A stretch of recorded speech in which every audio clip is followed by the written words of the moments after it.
হাসলো কাটা? এই বেয়াদব, হাসলি কেন? স্যার আমাদের মুরগিটা একদিনে 7টা ডিম পারছে। হ্যাঁ? তোদের মুরগি একদিনে 7টা ডিম পারছে? এটা একটা ব্যাপার হইলো।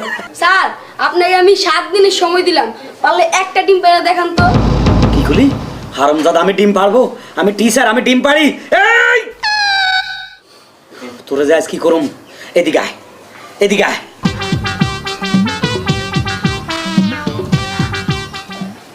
এই বেটা, আমি ডিম পারবো? জি স্যার। জি না স্যার। আজ তোরে এমন মার দিমু। স্যার মারেন স্যার, ওরে ভালো করে মারেন। একটু আগে আমরা ভালোবাসার কথা বলছি, আবার গায়ে হাত দিচ্ছে। এই তুই লেদা হলা ভালোবাসার সম্বন্ধে কোনটা বুঝোস? কোন ধরনের ভালোবাসার কথা কইছস? এই ভালোবাসার পরে কি হয় জানোস? বিয়া। খাইছে ওলাদের বয়স বাড়ে গেছে মনে। বিয়ের পরে কি হয়? বউ। বউ